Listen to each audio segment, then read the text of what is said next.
Hello. I'm back. Did a video for like 30 minutes just talking. I obviously needed to just get some stuff off, but some of that I felt like doesn't need to be for everyone on social media. So anyway, just wanted to say hello. And I haven't been on here in 8 months. And actually, it's not surprising because this isn't my regular thing that I like to do. Even though I want to do more videos, I want to have a podcast. Um, but, it's when I have content, like when I actually have something to say. And when I know, I would have to promote that. So I would have to direct people to my channel and so people can come on when I'm on and all of that. And, I just feel like right now I have enough going on that I need to focus on. So hopefully at some point I can start doing that with my lives.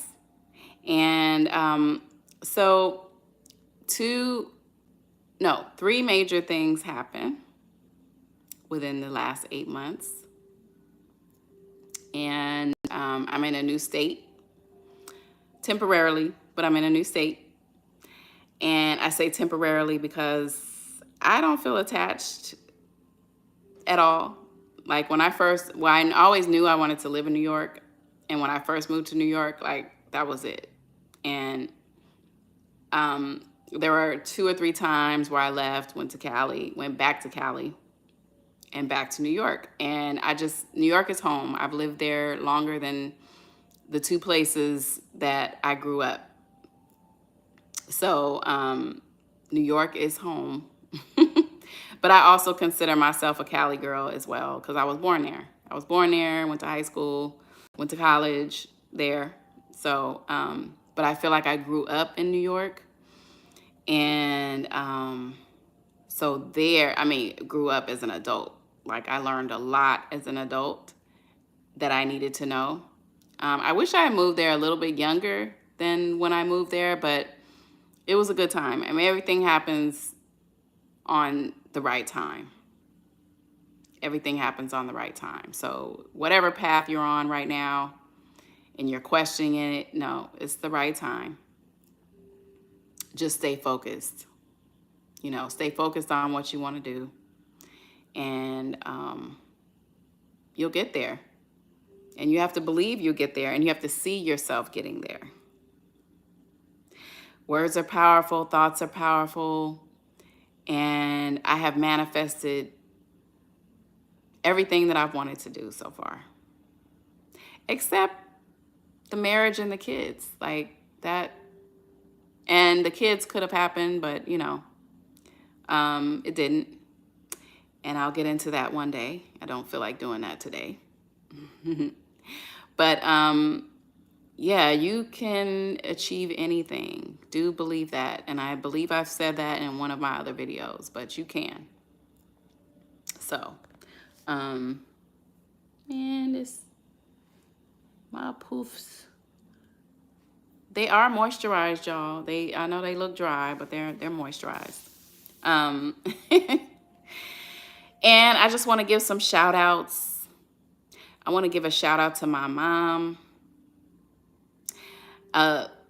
First shout out, the creator. Then my mother. Then my friends, my family, people that come to mind. My friend Jewel, who's also somebody that has been on the roster for my agency as a makeup artist and lashtician. I met Jewel, I believe, in 2003, and she's solid. And, love her to death. Great makeup artist. Beauty and Lashes by Jewel on Instagram. Been in the game for a long time and knows a lot of people. Like, she's really a good person. And, checks in on me. And, even now that I'm not in New York right now, like, she reaches out and checks on me. So I appreciate that. And I do the same. Um, I want to give a shout out to my brother, my sister, even though I haven't talked to her in a while. Um, and my god kids, love all of them, even though I didn't get to grow up with any of them, but you know, I've done things here and there. And one of my god kids lives down here in Texas. Um, so shout out to her and her kids, her 3 babies. And then I want to give a shout out to my friend Cheeks, who was murdered in July 31st, on my grandmother's birthday in Omaha, Nebraska. So that's one of the major things that happened that really was painful.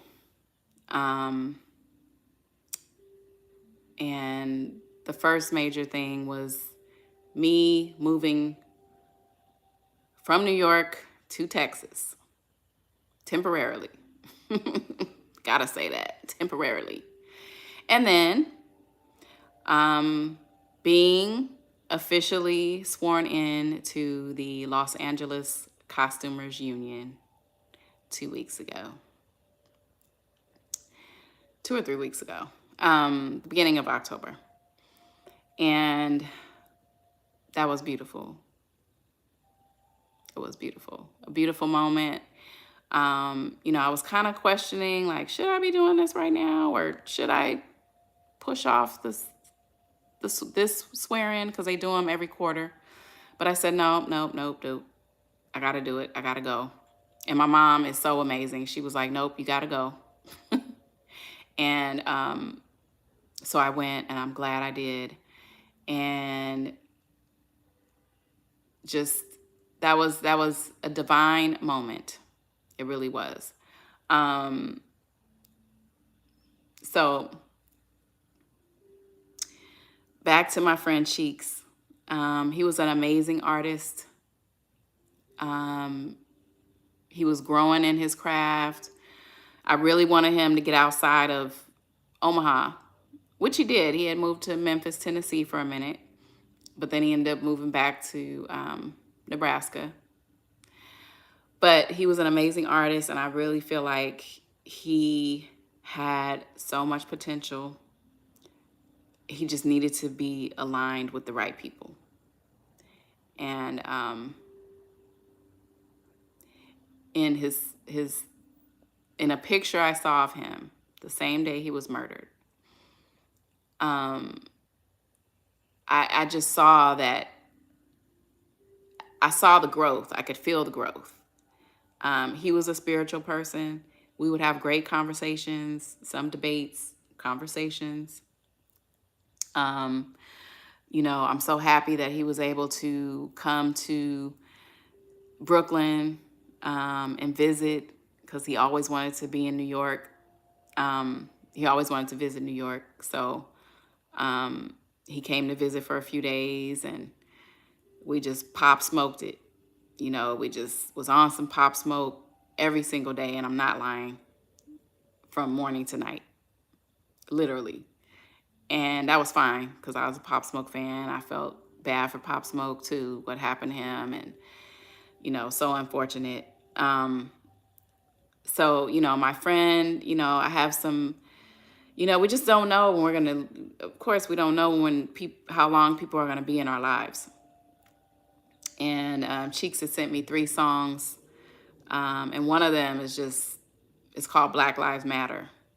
And I have that as my ringtone on my phone.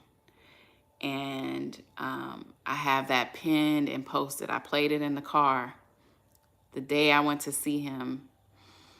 I wasn't able to go to the funeral because I had to be back in Texas. So the funeral was in Omaha, Nebraska.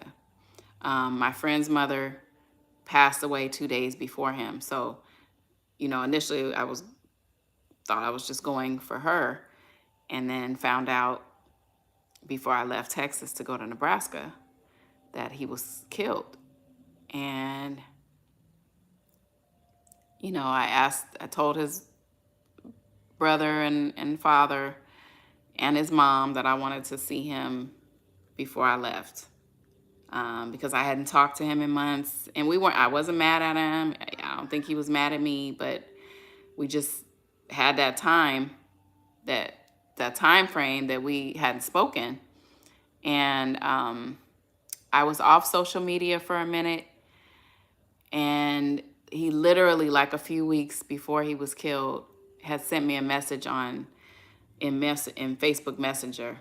And I'm like, damn it, why didn't you ask one of my cousins for my phone number? But I don't know. I wish he had, and then I found out he was in Texas during the time that I was here. And, I would have loved to have seen him, not knowing that would have been the last time. But, I would have loved to have known, like, he was down here and I was here. So anyway, yeah, it's been a rough few months. And, I talk to him every day. I have an altar set up for all of my ancestors. And I'm just like, man, he was so young and he shouldn't be on my altar right now, but he is. And there's a few people that's on my altar who shouldn't be there right now, but they are. But my loved ones, people that I love, and he's one of those people. And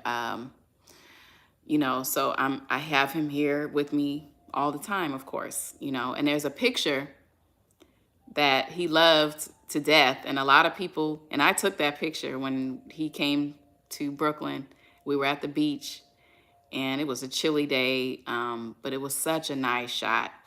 And a lot of people were circulating that photo, just, giving their tributes to him on Facebook. And then one of his friends took that photo and made this LED light that said "Rest in Light," and it had his name at the bottom. And it was an LED light in the form of that image, that photo. And that just meant so much to me, because they didn't know that I did that. They didn't know. And then I was able to post that. So in so many ways, he's giving me signs and messages like, I'm still here with you.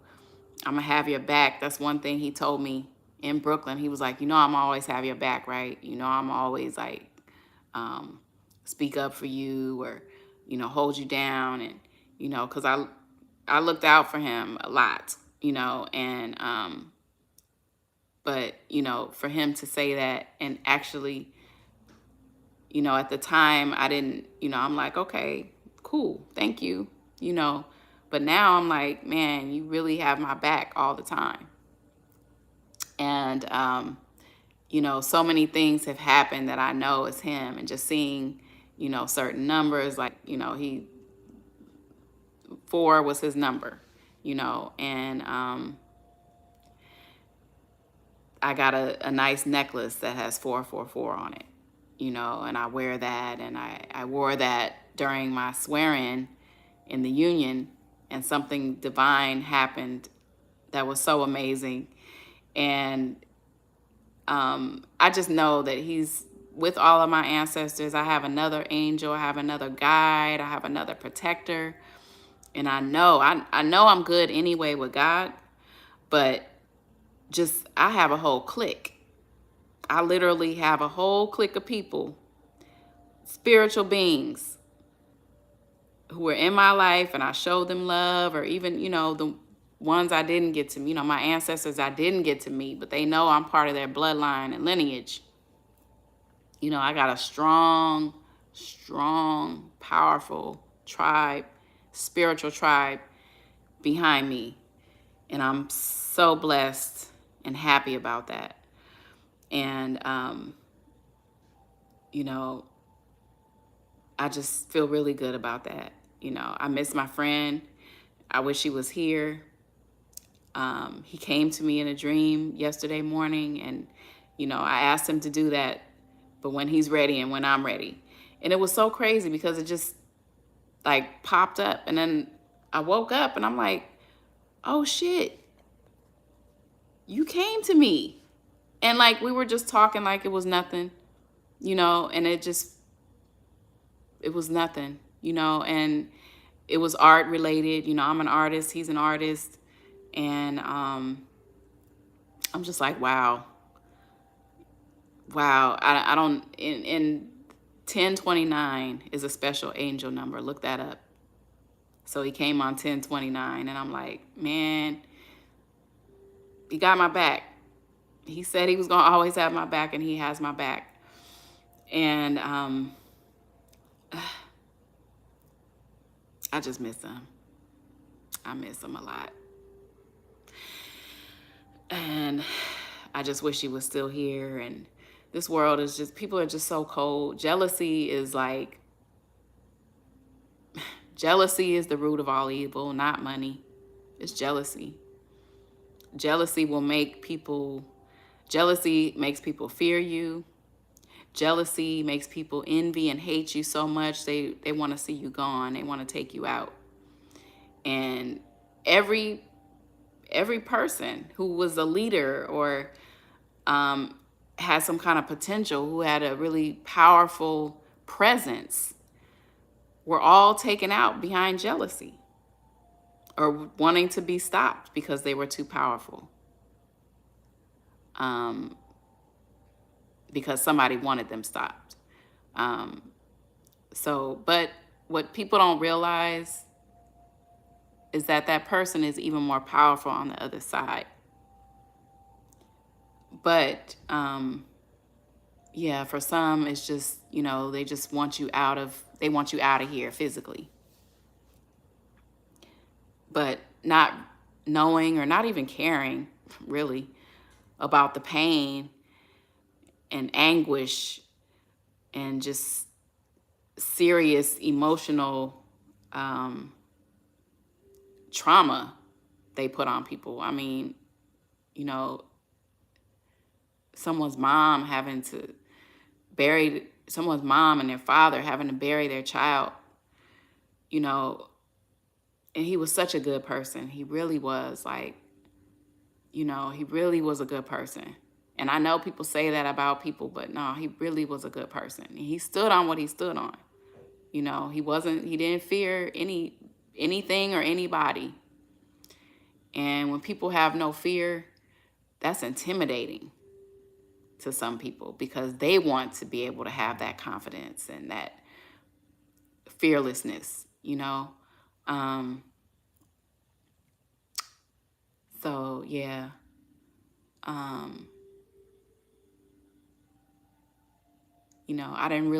I knew he was going to be great, but I didn't know his greatness was going to end up being in the spiritual realm and so soon. And I know his position. If he's not there yet, he's going to have a very powerful position in the spiritual realm.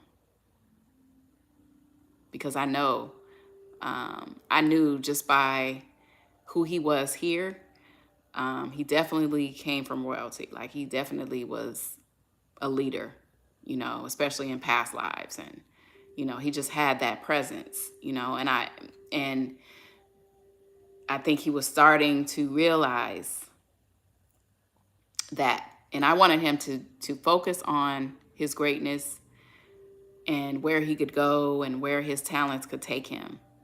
And I just feel like, and I was thinking like maybe if we had a conversation, maybe that would have changed his mindset to avoid what happened the morning of July 31st. Because I do feel like, sometimes like when you talk to people and they're on one thing, or they may not be on that one thing at that time, but maybe just something you say to them in that moment will make them think later on. So they don't let what someone says or does provoke them into doing something that could alter their life forever. right? So, yeah, when it first happened, even now, I mean, I haven't thought that lately, but when it first happened and, for a couple months, I was just like, maybe if I had talked to them, maybe if I had talked to him, that would have changed what happened and he would still be here. I don't know. Maybe I'm giving myself too much credit. But I feel like, because people, when I've had conversations with people and I was feeling a certain way or feeling vulnerable or even just hearing from somebody like, oh man, I ain't talked to you in a while. Thank you for thinking of me, you know, and maybe it's just, you just never know. And something that they say, like I said, so something that they say in your conversation could make you think a whole different way, and just change the course of things. But, yeah,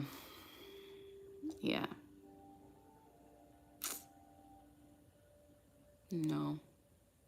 Anyway, I was hoping somebody would get up on here, jump on, hop on. But, yeah, and it's getting dark. Yeah, so I want to, I think I've said before on a couple of other videos that I want to come on more. I want to talk more, but I really just want to come on here when I have something to say.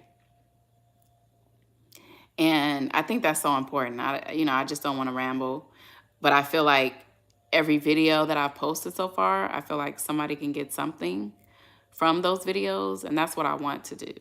Like, I want somebody to be able to take something away from what I say. That's what we're supposed to do. We're supposed to help each other.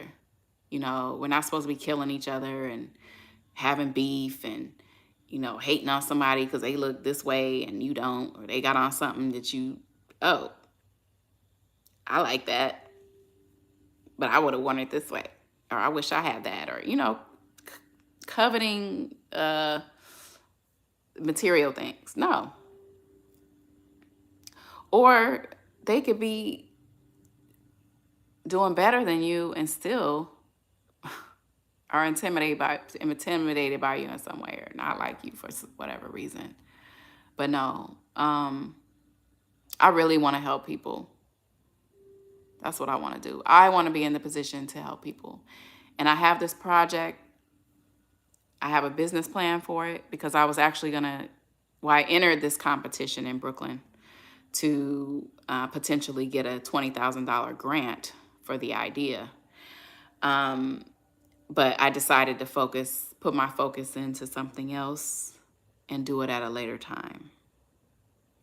And we have to realize that, like, just because you put something on hold, like, yeah, see it through. You could see your project through.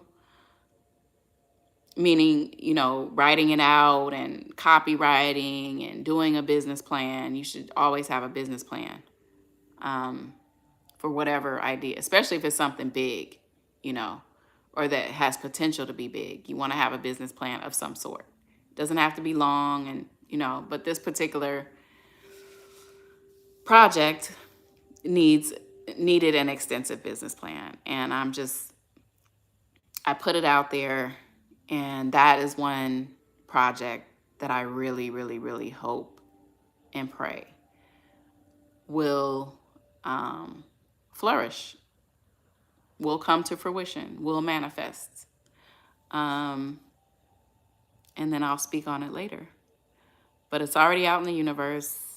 It's already written. Just has to be right place, right time. But I was inspired to do it in LA when I was living in LA. And that's where I really want to do it. I don't want to do it anywhere else. I was like, New York, I could do it. Here, I could probably do it. But I really want to do it in the place that inspired me to do it. And there's a major reason for that. And then I feel like other cities could follow after that. But I really want LA to be like the flagship. you know, the main one. Um, so anyway, and I did tell Cheeks about my that project. We shared a lot of things. He shared a lot with me. There's things he wanted to do for homeless men and in the community, and you know, he had some good ideas, and I really, really wanted to be right there and be that cheerleader and, you know, supporter, and really see him achieve some major goals, you know, aside from putting out an album, and he had his record label, and, you know, just do what he wanted to do, you know. Um, but anyway, oh, hey, who's that? I can't see who it is. um, yeah, I don't even know how to check and see who it is. But yeah, so I dedicate this video to my friend Cheeks, Devontae Dupree Williams from Omaha, Nebraska. Cheeks was his nickname. And this is dedicated to him. And anyway, just sending love, light, peace, happiness, good health, great health, wealth, all positivity and love out into the universe, out to you, whoever watches this. If you lost a loved one recently, or any time this year, because I lost 3 people this year, just sending love and condolences, big hugs, love to you and your family, and love and light to your loved one who has transitioned on. You know, they need that too. And just to say that it's good to, you know, we can still honor our loved ones, even though they've transitioned. So it's good to have an altar, you know, put water for them, candles. I keep white candles lit. I keep water. And I have just things, money, candy. You know, you can put their favorite liquor or their favorite juice or drink, or, you know, food. You know, a lot of times, sometimes I'll prepare food. I haven't done it in a minute. I know they like, girl. But food, you know, you can put out fruit, just whatever, just extending that love to them in the afterlife. And I know some cultures do that, but definitely the African culture, Yoruba. So I really am trying to really get connected to my roots in that way. So I will always now have an altar, and I've been doing this for a few years. And it's important, and I feel good about it. You know, it's like, you know, my loved ones and my loved ones that I didn't know, put pictures up of them, flowers. You could do fresh flowers. I have some fake flowers that I actually sprayed with adhesive glue and then got glitter. So I have yellow flowers, blue flowers, and white flowers. So I got blue glitter, or like a purple blue glitter, some yellow glitter, and some gold glitter, and silver and white opaque like glitter. So, for each color flower, I put the color of glitter, and then just made it pop, and, just do something to honor them, make them feel good, make your altar look great, keep it clean, keep it, take care of it. But anyway, I'll leave you with that. And I think I've talked about an altar before. I can't remember. But anyway, have a great evening. Have a wonderful week. Peace and blessings.